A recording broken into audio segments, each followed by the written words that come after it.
Proceeds to sickbay. The doctor should look at it as soon as possible. It is the way in which we propagate our species. Please demonstrate how this is accomplished.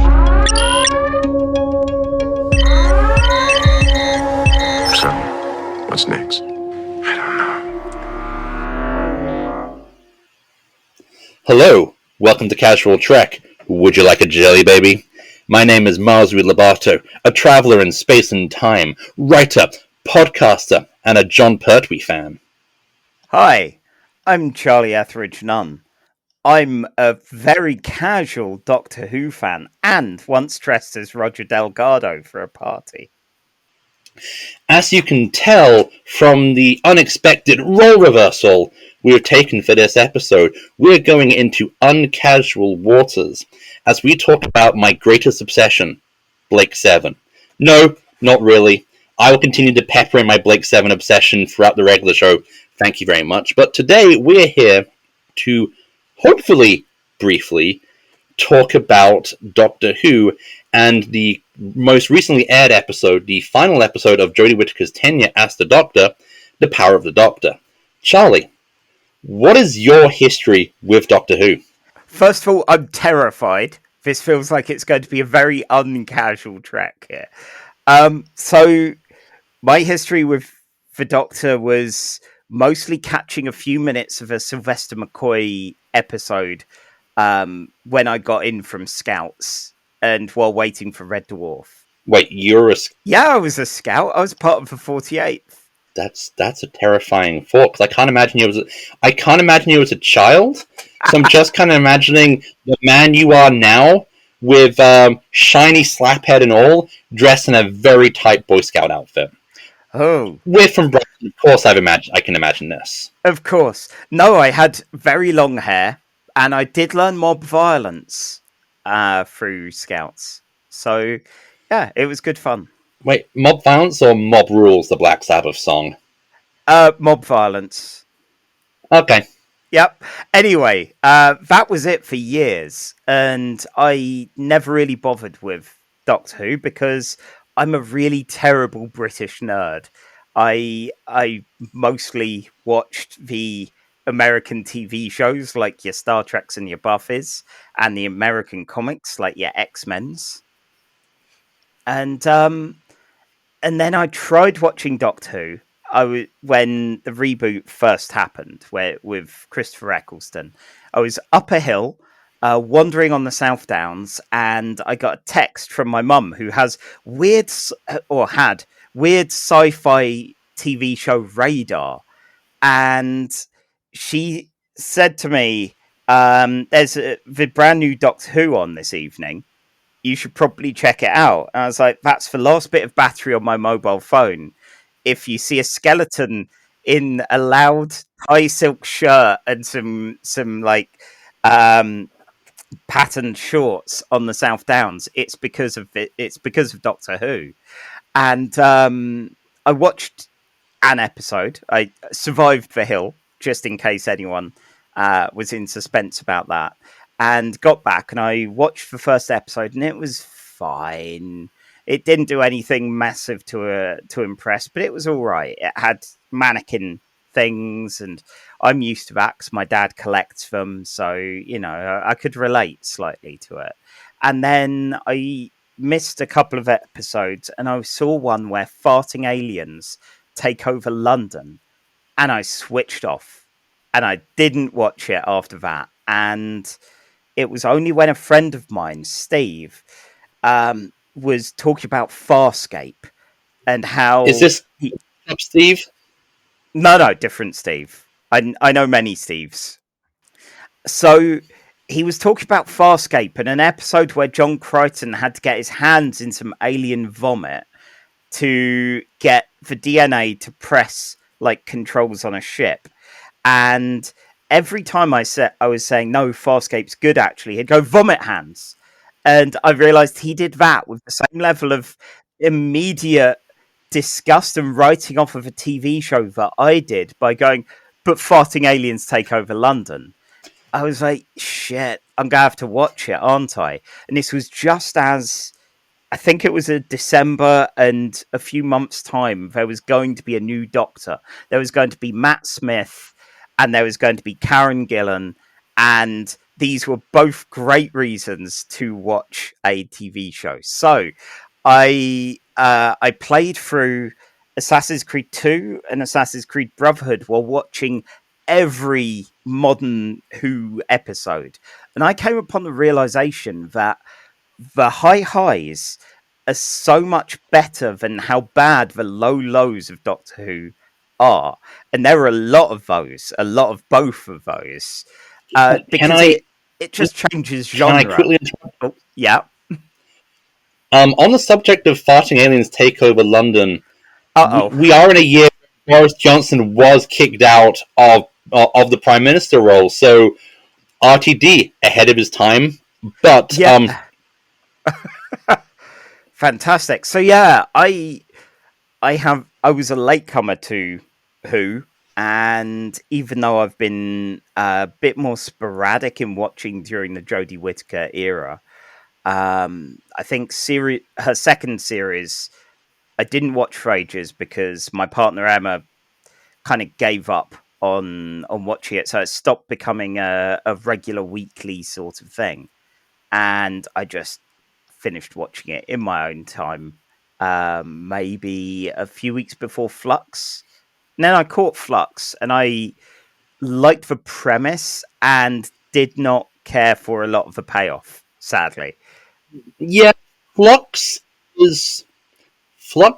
reminds me of a big comic book summer crossover where you have the big storyline going on, but like the important plot beats are taking place in tie-in titles. So if you're not like reading the tie-ins, you miss kind of what's going on because information is being dropped. And I swear, information was being dropped in no tie-ins just between the episodes, so it gets very confusing. Yeah, I think this series, the Jodie Whittaker run, similar to most of the Capaldi run, feels like an actor who's good and a supporting cast, most of whom I like, being given inadequate material to work with. You know, the one series I loved of Capaldi Who was with Bill. And with him as a kind of weird teacher lecturer sort of thing, and God help me, even Matt Lucas was all right. Even Matt Lucas. Even Matt Lucas. Even Doll. So yeah, that one was good, like a generally solidly good run. But Capaldi had a problem because he started, and it felt like he was in the middle of a run. It felt like he was in the middle of Moffat trying to do a thing, and he never got the clean slate that Eccleston got, that Smith got, and it was a real shame. And then with Whittaker, she was a good start, and personally, on a personal note, it was one of those rare times where I've seen a character in a TV show who is dyspraxic like me, with Ryan. And even though it's something that rarely comes up, just seeing that there hit me way harder than I thought it would. And at the end of that episode, you know, I'm very much one of those people that views that, you know, representation matters and all that. And seeing for myself my own disability on screen, it's like, shit, this is why we need better representation for everyone. Like, not just for the, like, medically cack-handed like myself, but for everyone. And that was great to see. And again, sadly, it rarely got referred to after that point. I really liked his relationship with the rest of us. Oh God, what was it? Was it Graham? Graham, his granddad, Graham, who's a lot of fun. Yes, yeah, and even the new guy, who, much like Graham's actor, the new guy is someone from Dan. British TV and culture that I don't know, and heard a lot of people worried about, and was like, yeah, he's all right. Yeah. How have you found this last run before the Power of the Doctor? I'm going to be obnoxious and somehow get through my longer history of Doctor Who in a shorter time than you. I thought we'd skip that because I figured it was out of the womb Tom Baker scarf. Nope. Even though I am wearing the lovely Tom Baker scarf my wife bought for me one Christmas, Rihanna, love you, honey. I actually became a Doctor Who fan back during the 30th anniversary of the show, around about 1993, with repeats of the John Pertwee Schlockfest Planet of the Daleks, which is a lot of fun.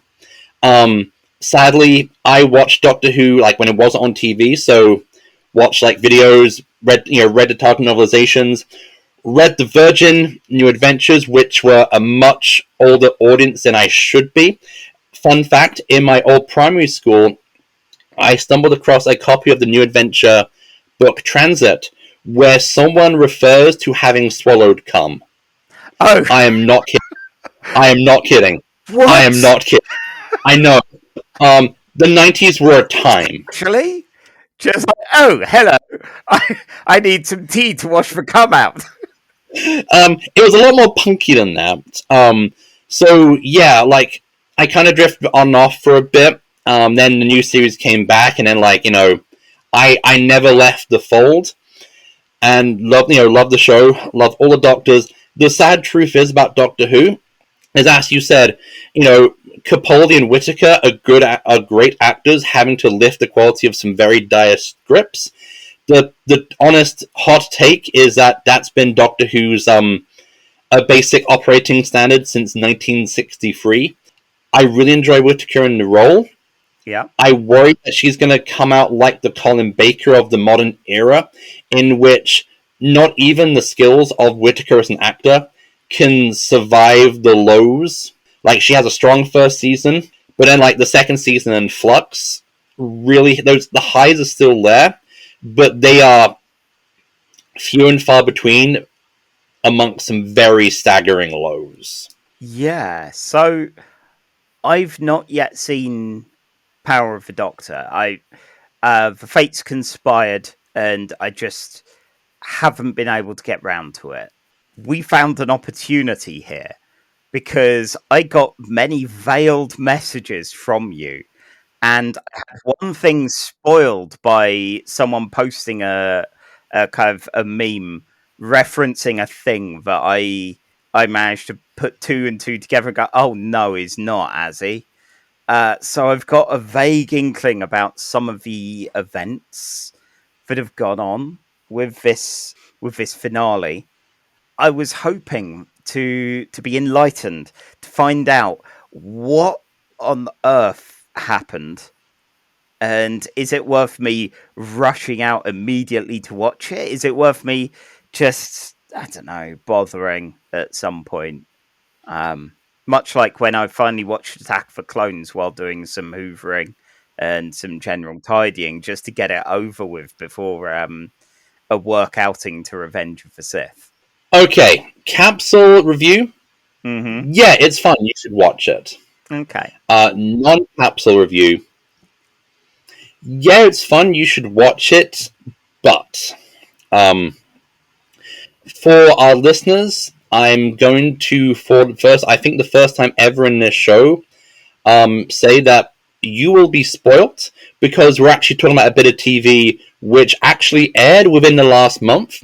So if you listen to this episode, you will be spoiled, because it is difficult to talk about the plot of the... Okay, no. The plot of The Power of the Doctor is quite simple. Okay. The Master is bullshit, and the Doctor and gang have to stop him with some old friends we've met along the way. Right. What actually goes on in the story is a bit of a mess, and this is something that has kind of cropped up in the Chibnall era of Who, in which he is throwing a lot of ideas at the wall, and they're good ideas, and none of it's ever given a chance to breathe. One of the things I said to you was that this was the Jeph Loeb equivalent of Doctor Who. Yeah. For folks at home, can you sum up Jeph Loeb and the problem with Jeph Loeb, which isn't the racism? Okay, I was going to say, do you mean that the episode got weird about Asian people? But if we're putting a pin in the racism, Jeph Loeb is a man who likes a big roller coaster ride, likes a big event which is accessible to people, but ultimately, when you've read one, you've read all of them. He will create a mystery, and it will generally be the same mystery, which is who did the thing, often a murder. It's one of the people I killed early on, and repeat. But he wants the big hits. He wants Batman The Long Halloween / Batman Hush as a roller coaster ride of all of the big hits of the Batman villains, the Batman roster, supporting cast members, cameos, and is the resolution going to be any of them? No, it's going to be this other thing that, again, got murdered earlier. See also Hulk, see also like so many mysteries he's done.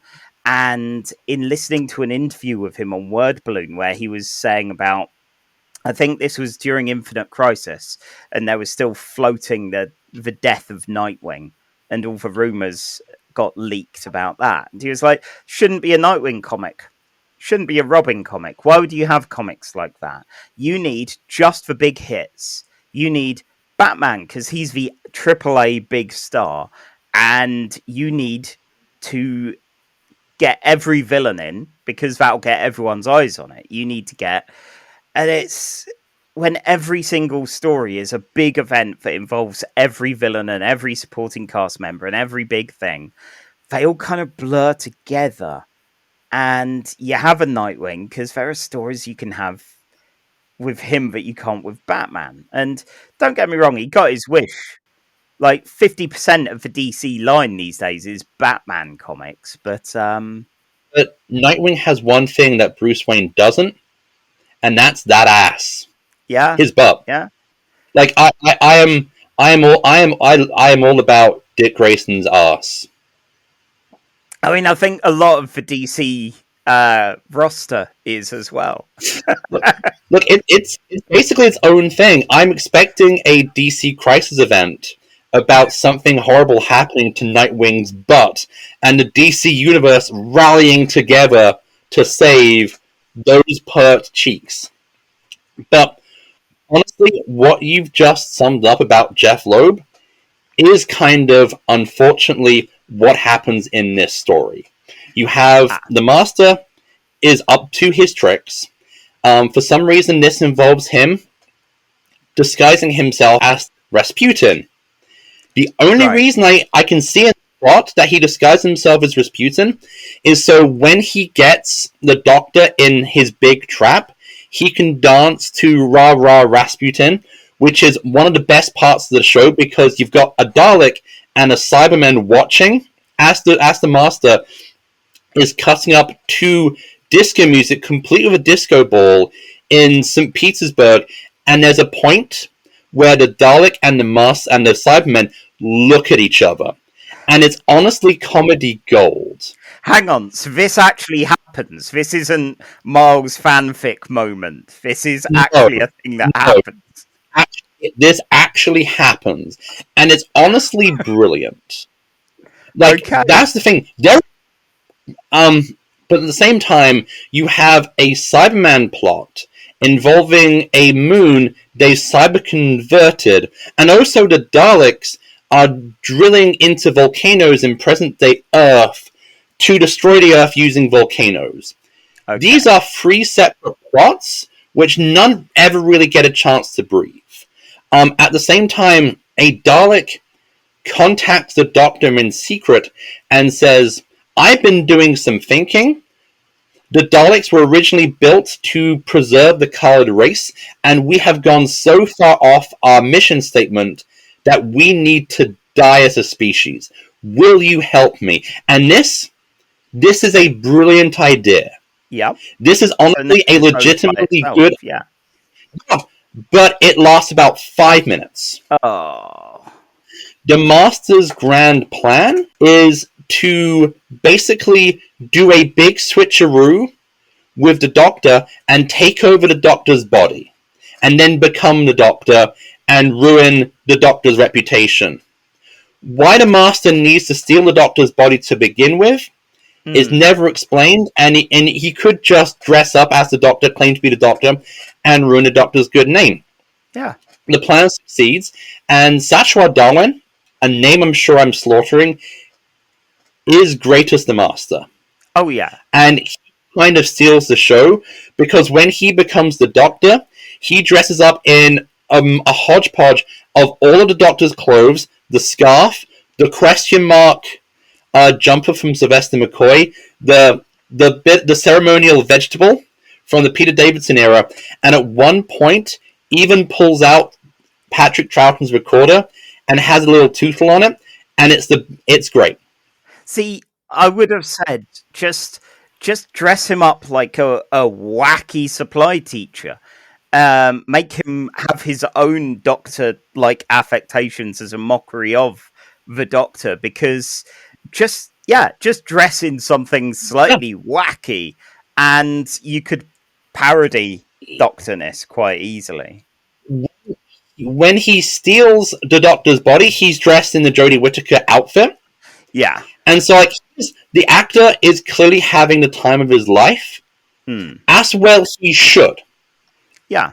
But then that plot point kind of gets rectified, because the Master steals the Doctor's body, forcing the Doctor to regenerate. The Jodie Whittaker ends up in a mindscape of the Doctor's mind, where she encounters previous incarnations of the Doctor. We get Peter Davidson, we get Colin Baker, we get Sylvester McCoy, we get Dishy Paul McGann, and we get David Bradley, who played the first Doctor in Twice Upon a Time, and then played William Hartnell in the TV special An Adventure in Time and Space. Yeah. So we get some nice little scenes, we get some nice little cameos with the Doctor. Meanwhile, in plot 5, Unit has been the Master is up to antics in the present day, and Ace and Tegan are brought in from the classic series to help out. Ace is one of my favorite companions. Right. Tegan is not. It's just that Tegan, they never really give Tegan a personality beyond complains about everything and basically saying no to everything. And as any improv performer knows, a character who says no can ruin a scene dead. Meanwhile, Ace turns up. She has her magic baseball bat, which got destroyed back in Remembrance of the Daleks, so that's a continuity error. She has her explosives. She calls the Doctor Professor as Ace always did, and I love it. This is pandering to me. I usually hate pandering, but this is pandering to me. I love it. I don't care. So while the Doctor is indisposed and Yaz is trying to sort this out... Oh, yeah! Yaz and Dan, the present companions. Dan? Yeah, Dan almost dies in the first 5 minutes, and he just goes, you know what? I'm good. I'm going off on a date. You don't need to pick me up. See ya, bye-bye. And he nopes out until the end of the episode. Oh, okay. I liked this, because in Modern Who, whenever the companion has to leave the Doctor, it's usually a big drama, a big emotional drama roller coaster, which we've kind of seen before at this point. So it's nice to have it kind of be how sometimes companions left in the classic show, which is, we're not renewing your contract, we're just going to write you out at the end of this story. And wherever you are in space and time, that's it now. I just fell in love with this guy who was completely wrong for me. I'm going to stay here and get married. That's how they wrote Leela out. hey, we're writing out the character played by Peter Purves. You're just going to stay and help this society rebuild. Do you have a choice in the matter? No. Bye. So I think like how the episode is being written, they weren't sure if they were going to get a pickup of a new season. So a lot of this very much reads as, we kind of have to wrap it all up. We kind of have to write the characters out. Not knowing that Russell T Davies is going to come back, and bring back the show with Ncuti Gatwa in time for the 60th anniversary. So they are trying to do a lot. It's fun. The story is a lot of fun. The emotional, for the most part, the emotional beats happen, and they're sweet. Due to technical jiggery pokery, when Tegan and Ace are on their own doing their own little plot things, they have holographic rep meetings with the Jodie Whittaker Doctor, which then turn into their doctors. So we get to have Janet Fielding and Peter Davidson have a last scene, and it's sweet. And we get to have Sophie Aldred and Sylvester McCoy have a last scene, and it's kind of beautiful, because you know what? The best part about the Sylvester McCoy era of Doctor Who is the chemistry Sylvester McCoy and Sophie Aldred clearly have with each other. And Sylvester McCoy is a much better actor than a lot of people sometimes give him credit for. And it's really sweet. Yaz is just mooning after the Doctor because we've decided that Yaz is in love with the Doctor. But they're not going to do anything about it because reasons. Because the Doctor rarely does anything about it, with the many crushes from companions. Yeah, and we keep doing this. Yeah, that's the problem with modern Doctor Who, is that we keep being in this situation where the Doctor has an unrequited romance with his companion, which, when they get torn apart, never to be seen again, will be devastating. We have the Doctor having to make a choice to do a big explosion, to basically have to go through the Time War, blowing up Gallifrey again, but then someone will leap in and pull the lever instead of the Doctor, because we can't have the Doctor sacrifice themselves. Yeah. The Power of the Doctor is a good story, but the moment you kind of stop to think about it, you start going, but how does any of this fit together? Right. And that's sadly the problem, that it sets up so much that the resolution feels rushed. You could have taken out the Cybermen. You could have taken out the Daleks. And by doing that, you would have actually had scenes where the characters have to stop and have actual emotional arcs and plot beats and storylines. And then you can actually have the characters having actions of their own, which aren't dictated by, we have to make the plot go forward. Yeah. Jodie Whittaker comes back, kicks the Master back into his own body, and then goes, okay, I am going to sort all of these problems, and never at one point stopping to kind of sort out my own emotional trauma. Which is kind of par for the course for how the Jodie Whittaker character of the Doctor operates, as someone who keeps moving and keeps acting and is able to sort out all the big universe-ending threats, but never once stopping to actually deal with their own emotional baggage. Yeah. And there's quite a lot of emotional baggage for this incarnation of the Doctor, because of all the timeless child.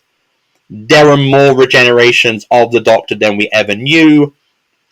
The Doctor actually is not a Time Lord, but because of having the power of infinite regenerations, this was how the Gallifreyans were able to build Time Lord society, as we saw in season, I think, 12, with the Timeless Child arc. Despite being fairly down on a bunch of things during that era, I quite liked that all as an idea. It wasn't needed to be explained, but it No. was fine. It was good. I liked it. I think when it was introduced, it pissed people off Yeah. because Chibnall just kind of throws in a cannon grenade, and for the point of, hey, let's just bring in some new unexpected tangle to the Doctor's backstory, because the Doctor is a mysterious character whom we know too much about. Yeah, like this hasn't been...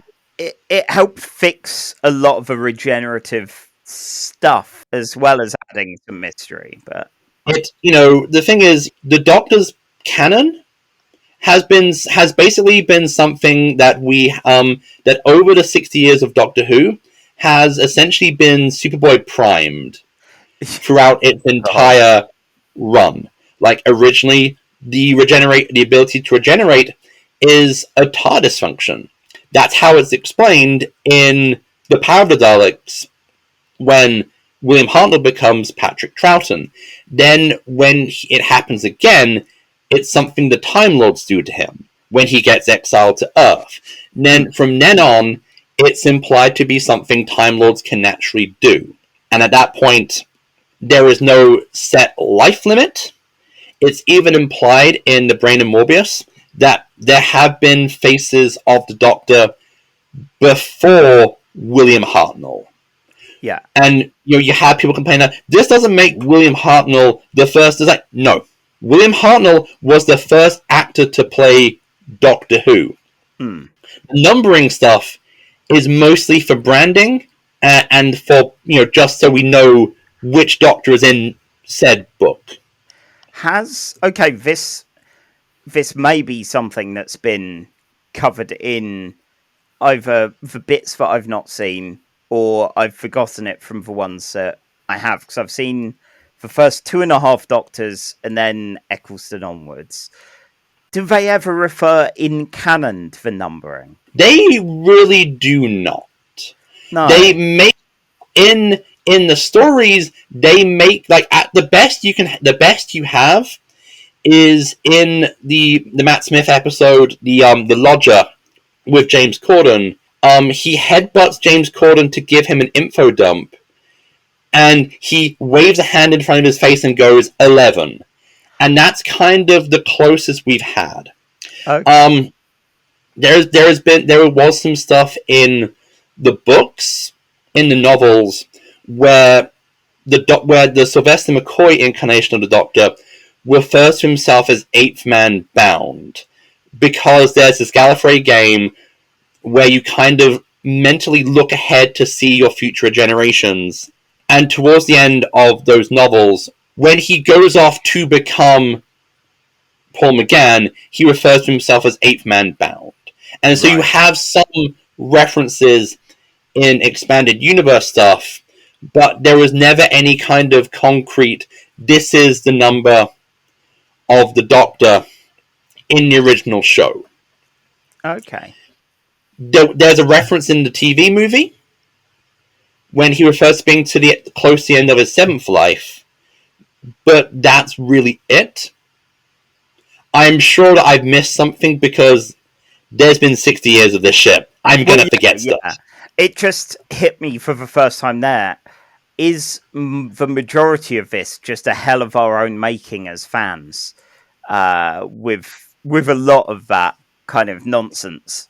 See, the thing about Doctor Who canon is that there is no real canon, because everything contradicts itself. It's a show where time travel exists, and time can be rewritten. Yeah. Atlantis has been destroyed 3 separate ways in the TV show alone, none of which kind of correspond to each other. How the history of the Daleks doesn't really work. Is the term TARDIS the actual name for the vehicle, or is it the name given to it by the Doctor's granddaughter Susan? The Doctor having children is something as like, does the Doctor have children? Does the Doctor fuck? I'm not even going to go into looms. If I go into looms, we will be here for a regular length episode. Oh dear God. Instead of the short one we're trying to do.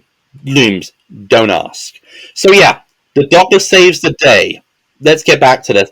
But the Doctor gets zapped by an energy creature. Oh yeah, there was an energy creature. What? Is this a sixth storyline? Yes. Okay. Yes. There's an energy creature now. It's an energy creature. The Doctor gets zapped, the Doctor's going to die. This is kind of abrupt. Unlike the very drawn-out regeneration of David Tennant or Matt Smith. And so the Doctor goes, yeah, I'm going to regenerate. Yaz, I know you're in love with me, and I know you don't want this to end, but I think you should leave. And so Yaz is kind of kicked out of the TARDIS. It's some really... Again, if we had maybe 5 more minutes and not had like both Cybermen and Daleks, we could have had a nice little scene where Yaz and the Doctor get to talk about their feelings. But no, instead we get a nice little scene where the Doctor and Yaz sit on top of the TARDIS, watching the Earth from space, eating ice cream, and then Yaz leaves. And the Doctor goes off to regenerate. Oh, by the way, Graham turns up. Oh, okay. He needs ice in a volcano, and they fight Daleks. You forgot about the fact that the Daleks were drilling into the Earth's core to cause earthquakes to destroy the Earth, didn't you? I figured it had sorted itself out, to be honest. Ace does what Ace always does, which is blow shit up. Because like that's how Ace always deals with her problems, is blowing shit up. Ace's character arc. Ace is a really good character because she is a female character who is angry, and the show doesn't punish her for being angry. At best, the show goes, you are right to be angry at racism and injustice and Nazis, but instead of just blowing shit up because you're angry, you need to learn to direct this anger to make sure you're blowing up the right thing. Okay. But yeah, like everyone saves the day, everybody lives except the Doctor. The episode ends with Graham and Dan, who somehow met up between like scenes, and starting a group of former companions of the Doctor. I was going to say a support group. Yeah, so we get some nice cameos from Joe Grant, who turned up in the Sarah Jane Adventures and is always good to see. We get to see Bonnie Langford as Mel, which makes no sense because she should be out in deep space with the conman criminal Sabalom Glitz. And of course we get Ace, Tegan, and a appearance from one of the first companions, William Russell, Ian Chesterton himself, who is kind of surprised that the Doctor is a she. Of course, as other Doctor Who fans have joked on Twitter, Ian is probably surprised at the idea that these people traveled with the Doctor by chance and by choice, and weren't just kidnapped by the Doctor like he and Barbara were way back in 1963. It's a sweet little scene, and the Doctor regenerates on a mountainside by the setting sun, and the Doctor and Jodie Whittaker regenerates into some Scottish guy called David Tennant. Yeah. So it's not a plot, like a specific plot element that made that happen. She just regenerates kind of backwards into 10. It's been implied in the Day of the Doctor, the 50th anniversary special. It's implied that at some point the Doctor will regenerate into an elderly Tom Baker and retire and become the curator of the Undergallery, as we saw. So, and it's been implied that the Doctor might sometimes regenerate into past versions of himself. So this isn't something that hasn't been brought up or referenced, it's just kind of a surprise, and it doesn't help that in the kind of spin-off material of Doctor Who, especially with the Titan comics, the 13th Doctor has met the 10th Doctor a lot. Yeah. And it feels like, even though, I trust Russell T Davies as a writer, that he's going to have come up with a decent reason to have David Tennant back. I think the main reason might be because Ncuti Gatwa has been filming Barbie, the movie with Margot Robbie and Ryan Gosling. Yeah. And I'm sure he's also under contract for one more season of Sex Education. I think it's so we can get fresh Doctor Who content. Hate using the word content. So so we're not in a huge rush, because one of the problems I found with modern Doctor Who is that the new production crew, and actually usually the production crew in general, have been writing and working on a very tight deadline. Russell T Davies, in his book The Writer's Journey, has spoken about how he was still writing Journey's End while they were shooting Journey's End. And the fact that the only reason why we get a Meta-Crisis Doctor in Journey's End, a second 10th Doctor, is because the plot needed essentially the David Tennant Doctor to be in two separate places at once. So quick, clone the Doctor! So yeah, I'm hoping that this huge break will give them a chance to kind of focus on making sure the stories are top-notch. Yeah. Because I feel that's always been a problem with Doctor Who, is that the writing suffers from just the speed of production. And I feel like one of the big problems with both Flux and The Power of the Doctor is that you're clearly having to work around COVID restrictions. So obviously you're going to have very small casts doing separate plot stuff. Unfortunately, that kind of leads to stories feeling very disjointed. Okay. See, I'd seen someone online going, "Oh yes," the kind of meme about someone waking from a coma and thinking it was the past, and someone testing and going, "Who's the current Doctor?" Well, obviously it's David Tennant, but I have a lot of fondness for the RTD 9th, 10th Doctor kind of runs. They had a lot of good stuff, and that's how I binging those was how I first got into it.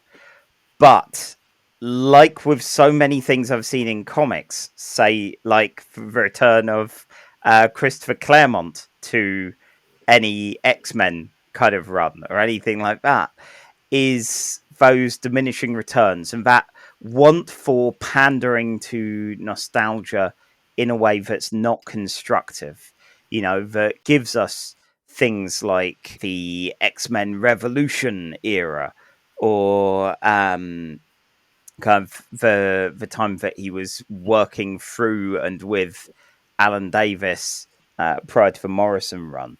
And yeah, those kind of, the fear of a backslide was increased by hearing about Tennant. And I hoped there was like actually, this is going to be that alternate one from elsewhere, or there's going to be some kind of glitch or something that's going to cause this, and then we'll get our 14th Doctor. I think from how it's done, I get the feeling that the Doctor regenerating into David Tennant isn't expected and might actually be a problem. When the Doctor regenerates, the clothes change, which is something. Okay, when William Hartnell regenerated into Patrick Troughton, the clothes changed, but since then, the clothes have never changed with the regeneration. Right. So, and with the brief trailer with David Tennant, I think there is a plot reason. Cool. I trust RTD as a writer, I trust he will make it work. The 10th Doctor, out of the modern Doctors, is honestly my least favourite. That has never been a slight against David Tennant, the actor. I think David Tennant is a fantastic actor. He's the only Doctor I've actually met, which makes a lot of my friends very jealous. But as the 10th Doctor went along, I really don't like where his character goes. Yeah. So I am kind of wary, but I know that I will have fun. Okay. They have to spectacularly fuck up Doctor Who to make me not watch. There have been times when I've not enjoyed watching Doctor Who. Yep. After Flux, and I do listen occasionally to Big Finish, the company who do the Doctor Who audio dramas. And after a particularly bad one, that and Flux, I did kind of go, right, I need a break from Doctor Who, and spent a couple of months not consuming any Doctor Who, because you need a break. You need to be able to have a break from the things that you love. You need to have a break. When my parents asked me why I did a Star Trek podcast instead of a Doctor Who podcast, my response was, I already spend too much time obsessing about Doctor Who online. I don't need to do more of that. Yeah. I like the casualness of Casual Trek. This isn't a plug. I just like being able to kind of... That said, I do find it funny that the thing I watch most of nowadays is Star Trek because of this bloody podcast. Yeah, it's been interesting purposefully trying to keep it casual and saying to Emma things like, oh, I could watch all of this. And she's like, that's not very casual though, is it? It's like, you're right. Okay, I'm going to pull it back. Yeah, of course. It's all right. I'll just be over here with the X-Men comics. So, to wrap it up, I would give it on a scale of 14 Doctors. Yep. With number 14 being Ncuti Gatwa, not David Tennant again. On a scale of 14 Doctors, 16 scale of 16 Doctors, because I'm going to include War Doctor and the other Doctor count. I'm going to include John Hurt, and I'm going to include Joe Martin, who does get a cameo in this, and I want to see more of that Doctor. Yeah. On a scale of 1 to 16 Doctors, 16 being the highest, I'm going to give this a 10 out of 16 Doctors. It's good, but like my opinions on the 10th Doctor itself, I have niggles. So, have I persuaded you to watch this sooner rather than later? Okay, now, I have a question for you. Okay.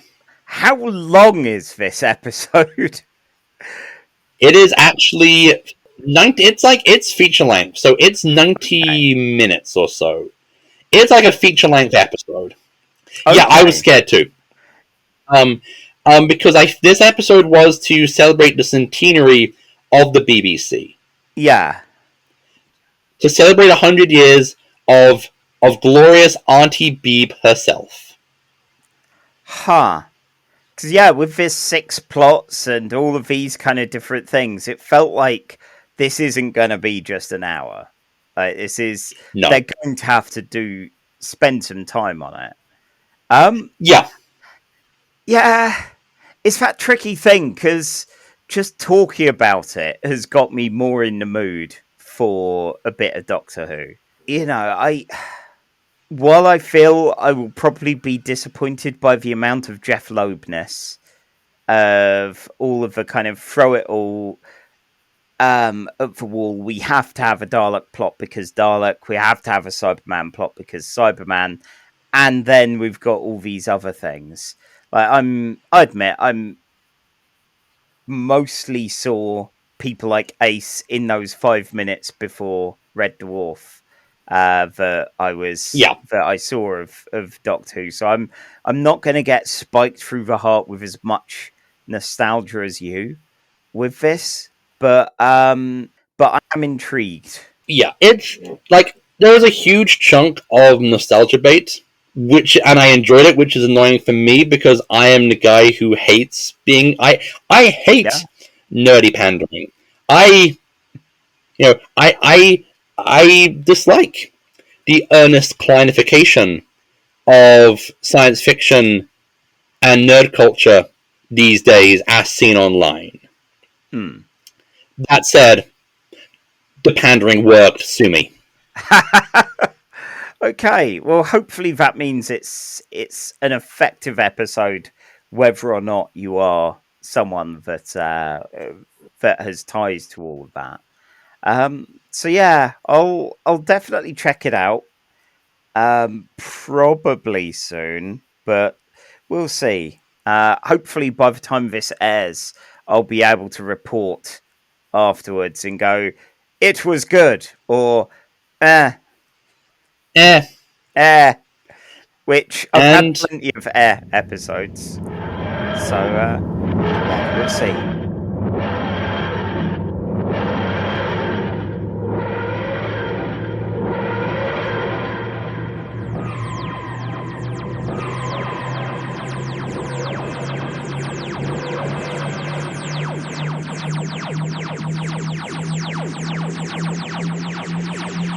Yes, I have now seen the power of the Doctor, and we figured I'd provide a little report back on my findings, especially after Miles sold it so well.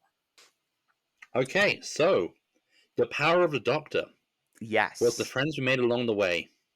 yeah. I mean, it always is with the Doctor. It feels like so. Okay, first of all, the many different storylines seemed a little less confusing. Seeing it for myself, it all ultimately tied up to the Master doing stuff. And as much as I have a big fear of turning the Master into the Joker, at the same time, he was performed very well, very good fun. He actually did the Ra-Ra-Rasputin, which had a few moments of wondering whether or not you were lying to see what I would believe, because frankly, at this point with Doctor Who, I'd believe pretty much anything from you. The cameos, at least the old school cameos, I'm pleased I was forewarned about because I didn't know offhand who they were. So the fact it took a little while to actually say, "Oh yes, this is Tegan and Ace," I was a little lost without that, or would have been a little lost without that. Um, yeah, overall, it was all right. The Doctor, in your recap, it felt like she didn't have anything or didn't have much to do and was benched for a lot of it. And she was benched for a lot of it, especially with the Master being the Doctor for a whole section. But the hologram bits were all good ways of keeping her in the action. The various Doctors, obviously they're all getting older, so even in the kind of weird immortal time space mind palace sort of thing, that's just how they're going to be, and that's fine. They were all nice, all entertaining. I can't remember what I've seen Pete Davidson in, but he looks, yeah, older and more like some I've seen him in. The Sylvester McCoy. It's the first time I've seen him since those kind of 5 minutes of Doctor Who before Red Dwarf was on. So that was jarring, but charming and nice. And yeah, Colin Baker looked pretty much as he did when I met him at Gen Con UK years ago, without having seen any of his material, and probably not winning him over by saying such to him. But he was a lovely guy. So yeah, they were all nice. The shock at the end was dealt with better than I thought it would be. Like, no matter what, both what you mentioned of it and what I'd heard on the grapevine beforehand felt like it'd be weird and a bit jarring. And knowing that some of that had to be filmed after the case because they didn't know whether it was getting picked up, totally understand that now. And yeah, we'll see where it goes. I'm still slightly worried that it's going to be an X-Men Gold style backslide of going, no, this is when it was popular. You like 10. You like Russell T Davies. We are giving you 10. We're giving you Russell T Davies. And the problem is it won't be exactly what it was when people were younger and happier and like that. My hope is that it's still going to be forward momentum. And, you know, Yeah. it's a good actor. Russell T Davies, I've got some issues with some of the things he's done, but overall is good. So I'd say you're probably about right with your doctor's rating, which we recorded this a week ago, so I can't remember. Yeah, you were like what, 8 out of 16, 10 out of 16? Yeah, 8 out of 16, 8 something out like of that. 16. So yeah, it's about that. I wanted to see more of the fugitive doctor. She was great fun. And yeah, hopefully we'll see more of her going forwards. But overall, it was very much a solid episode that was there. You know, it wasn't bad. Yeah, It wasn't amazing or mind blowing. It did what it needed to do, and it was better than some Doctor Who's been in a while, but still not up to like the high standard, unfortunately. yeah, I'd say out of 16, it was probably a Chibnall 12. Yeah. You know, so yeah, I'm looking forward to seeing what happens next. Although it's going to be a while, I assume, until the next It thing. might give you some time to actually watch some classic Doctor Who. I do have the last. I think I've got the back half of the third Doctor somewhere on a legitimate source. Honestly, Legitimately purchased from iTunes. yes, of course, yes. Yeah, one day I'll see Tom Baker, who I've been told would very much be my jam, Doctor-wise, but I've only I seen think one early episode Tom while Baker. I was in Dubai. I mean, I think, I'm sure there's a whole torrent of Doctor Who you have to find somewhere. I mean, some might say I already have found that. And That great surfing that torrent of Doctor Who. took a long time as well, given how many doctors there are. It's just yeah. One day I'll work my way through it. At this point, I feel it makes me feel more likely to read more of the Doctor Who role playing game, or to try the indie RPG by Black Armada called Madman with a Box. I do actually have a copy of the Doctor Who RPG at home. Have I played it? No. I did a series of it. Did a Christmas special as well. It was very good fun. They did not save Christmas. And they lost the TARDIS for a while during the Somme. Good players. Good work, players. This was years ago. This was a couple of Doctors ago. No. And some of my players still give one of the other players crap for losing the TARDIS, which was an ice cream van. So yeah, these things happen. But yes, Well. Yeah. Other than that, I think overall the glowing review is it's all right. It's all right. Yeah, good work. Well done. It's fine. I think sometimes the YouTuber Patrick H. Willems summed up best, where sometimes we just have to be okay with saying stuff is just okay.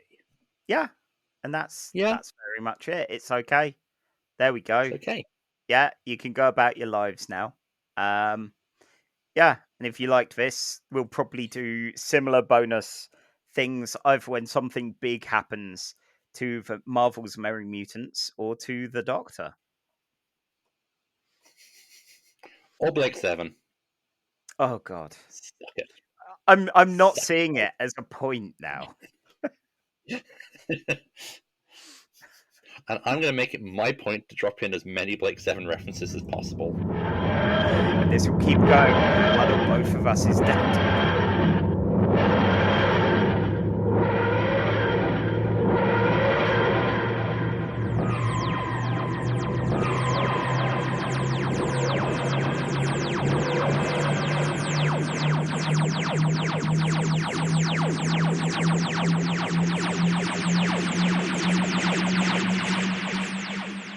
And I think we've done it. I think we've actually managed to keep this under an hour. So, on that note, I will play us out. You can find me on @ManMiles on the Elon Musk run hellscape that is Twitter. You can also follow us on our Twitter feed at @CasualTrekPod.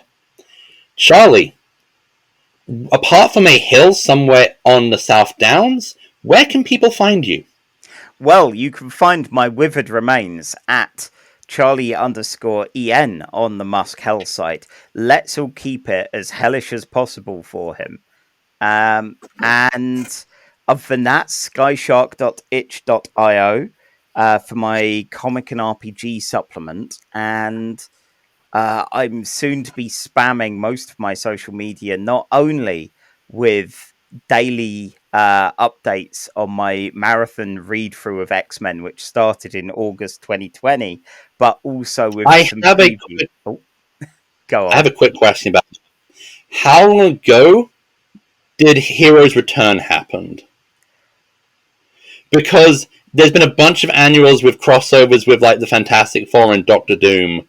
So how recent ago did the heroes come back? About 3 weeks in my read through. 3 weeks, okay. About that. So that was noticed. That was noted in your reread. Yeah. They Gene and a bunch of others saw them on the TV, and it was all tearful. And oh my god, the heroes are back. Not that the X-Men were considered heroes at any point in any of that. It's like good Geoff Johns. It's like the Fantastic Four and the Avengers are back. Hope has returned. Oh my. Yeah. I know.